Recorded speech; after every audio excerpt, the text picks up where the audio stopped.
PG semester 2 का syllabus देखते हैं। पीजी सेमेस्टर 2 का है। पहला देखिए statistics and computer application for skill development.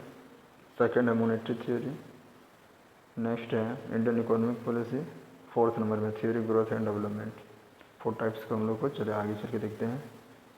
Total marks देखो कितना का आता है, 70 मार्क्स का है। 3 आवर्स टाइम दिया हुआ है। चलिए 1 नंबर में हम लोग जो देखे थे स्टैटिक्स का पोर्शन में देखिए, सबसे पहला क्या आता है स्टैटिक्स में आइए। स्टैटिक्स में सिंपल में आइए, पहला मेथड क्या आता है सिंपल कोरिलेशन। सिंपल कोरिलेशन है रिग्रेशन एनालिसिस, बहुत इंपॉर्टेंट क्वेश्चन है ये। नेक्स्ट उसी में आ जाइए यहाँ। नेक्स्ट है Carl's person and product moment. ये कार्ल पर्सन का भी बहुत इंपॉर्टेंट रोल रहता है, बहुत बार पूछता है। नेक्स्ट इसमें आ जाइए आगे और है standard errors of estimates and probable error estimates, ये बहुत इंपॉर्टेंट है।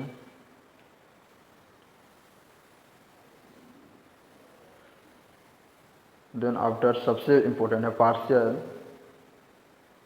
पार्शियल एंड मल्टीपल, ये जो दिया हुआ है पार्शियल एंड मल्टीपल कोरिलेशन का ही है ये पार्ट कोरिलेशन। उसके बाद है estimation of time of regression, और सबसे इंपॉर्टेंट चैप्टर का आता है टाइम सीरीज एनालिसिस का। ये बहुत इंपॉर्टेंट क्वेश्चन है जो किसी एक या 2 क्वेश्चन तो आता ही आता है। उसके बाद है estimation of trend value of least square method, ये भी पूछता बहुत बार। चलिए नेक्स्ट में आते हैं स्टैटिक्स मेथड 2 में। क्लासिकल एंड इम्पीरियल डेफिनेशन, ये है देख लीजिए, आप लोग भी देख सकते हैं बेहतर तरीक़ा से, इसमें हम लोग शो कर देते हैं। Classical and imperial definition of probability. Next आ जा रहा है थ्योरम ऑफ प्रोबेबिलिटी। इसमें क्या क्या आता है एडिशनल थ्योरम आता है, कंडीशनल प्रोबेबिलिटी आता है, मल्टीप्लिकेशन थ्योरम आता है, टोटल आता है। फिर सबसे इंपॉर्टेंट इसमें से बायस थ्योरम आता है, ठीक है। बाइनोमियल एंड नॉर्मल डिस्ट्रीब्यूशन आता है। चलिए नेक्स्ट आते हैं इसमें से sampling theory and hypothesis testing में आती है। बेसिक कॉन्सेप्ट में इसमें देखिए object of sampling, principle of sampling, type limitation and error in sampling, choice of sampling technique use, hypothesis testing types क्या क्या आता है उसमें। चलिए नेक्स्ट आ जाइए 4 में skill development. Government initiative for skill development. देखिए मैं छोटा और भी कर देता हूँ क्योंकि बेहतर तरीके से देख सकते हैं आप लोग भी। इनिशिएटिव डेवलपमेंट ये सब का रोल देखिए क्या क्या आता है। चलिए नेक्स्ट आ जाइए, इधर तो नहीं आता, ये तो बुक वगैरह का कुछ भी दिया हुआ था। आगे स्टैटिक्स वाला पोर्शन खत्म हो गया, मैथमेटिकल जो पार्ट था। अब देखिए थ्योरी वाला पार्ट आ जाता है। थ्योरी वाला पार्ट तो ऐसे भी कुछ लिख सकते हैं, अपना पढ़िए रटिए आ जाएगा, इसमें कोई दिक्कत नहीं है। लेकिन उसमें बनाना पड़ता है, उसमें अपना कुछ ना कुछ तैयारी करके जाना ही होगा क्योंकि वो मैथ है, उसमें फॉर्मूला बेस्ड ही रहता है। लेकिन इसमें कोई उस तरह का दिक्कत नहीं है, टू द पॉइंट खाली लिखिए, इसमें आ जाएगा, नथिंग प्रॉब्लम होगा, इसमें कोई दिक्कत होना भी नहीं चाहिए आप लोग को, जिससे पढ़ते भी होंगे। मॉनेटरी थ्योरी, मौद्रिक व्यवस्था, मौद्रिक नीति, सरकार कैसे आरबीआई को हम लोग आरबीआई को हम लोग मतलब नहीं, बैंक कोई बैंक आरबीआई को पैसा देता है, रिवर्स रेपो रेट। अगर आरबीआई बैंक को पैसा देता है, रेपो रेट कहा जाता है। तब फिर देखिए उसमें क्या क्या डिमांड कैसे कैसे होता है, देखिए इसमें से क्वेश्चन कैसे कैसे आता है। टोटल 10 क्वेश्चन रहेगा, उसमें से 5 क्वेश्चन को ही आपको क्या करना है सॉल्व करना है। और टोटल पूर्णांक जान ही रहे हैं 70, टाइम 3 घंटा का दिया हुआ। सेशनल टेस्ट भी 30 नंबर का ही होता है। देखिए इसमें क्या क्या टॉपिक हमको पढ़ना है।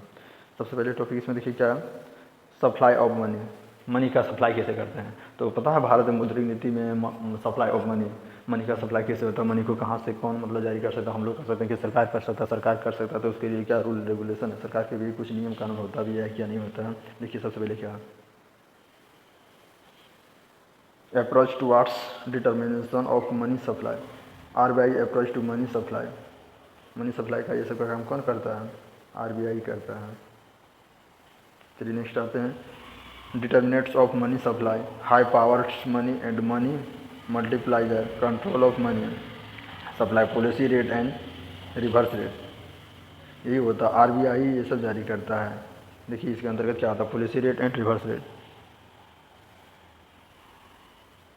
नेक्स्ट आइए देखते चलिए, आप लोग भी देख लीजिएगा बेहतर तरीक़ा से, जूम कर देता हूँ।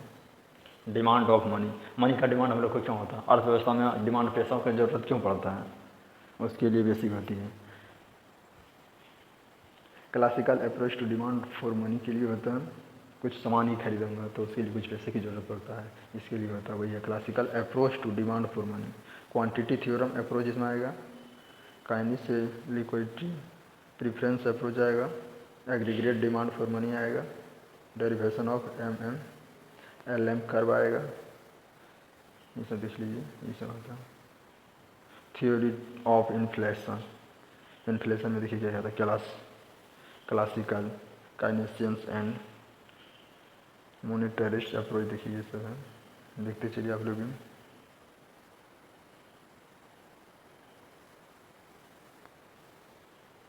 Short run and long run, inflation and Indian economy, RBI policies and control inflation, वो है।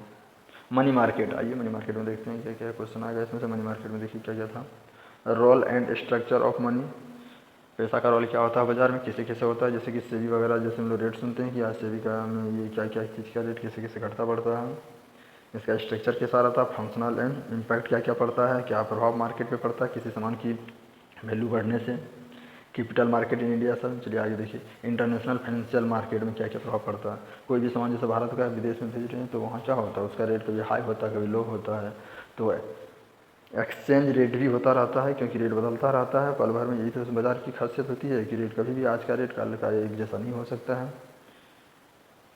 Devolution floating exchange rate, international monetary system, IMF, उसके बाद world bank, IDA financial bank, ये सब टोटल आता है। चलिए यहाँ तक तो देखिए हम लोग, आगे देखिए इसमें आता है next 3rd number, Indian economic policy. Same condition 10 questions solve करना, 5 क्वेश्चन टोटल, मार्क्स है 70, टाइम है 3 घंटा, ठीक है 3 आवर्स। चलिए इसमें देखिए क्या क्या हमको मॉड्यूल में क्या क्या पढ़ना हो। प्लानिंग इन इंडिया, इंडिया मतलब भारत कैसे कैसे प्लानिंग करता है मनी के बारे में। सबसे पहले देखिए objectives and strategies of planning in India, failures and achievement, कैसे कैसे इंडिया प्लानिंग करता है, फेलियर्स क्या होता है, क्या अचीवमेंट प्राप्त करता है, और प्लान्स इन इंडिया, भारत सरकार जैसे कि वित्त मंत्रालय जारी जो करता है 5 साल 2 साल 3 साल के लिए, जो कि मतलब पर ईयर्स जो होता है, फरवरी माह में जो जारी करता है फाइनेंशियल, वो सब के थ्रू।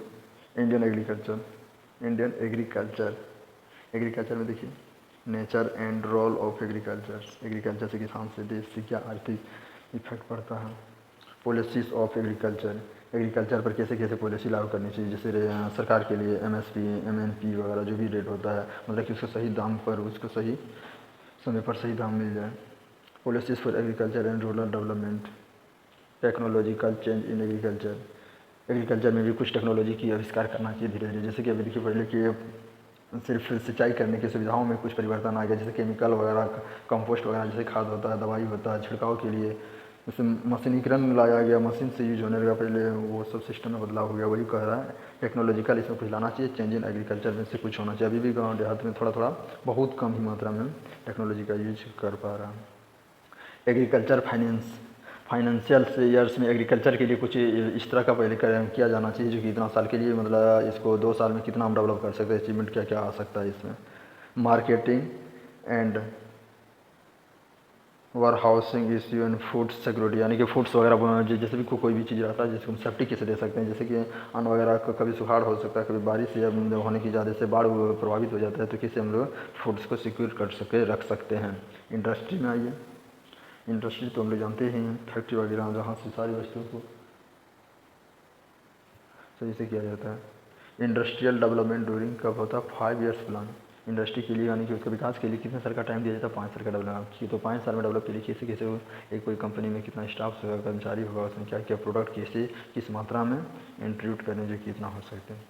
इंडस्ट्रियल पॉलिसी क्या क्या हो सकता है, पॉलिसी सेक्टर इंटरप्राइजेस क्या है उसका, their performance problem of 6 unit in India, small scale in cottage industry है।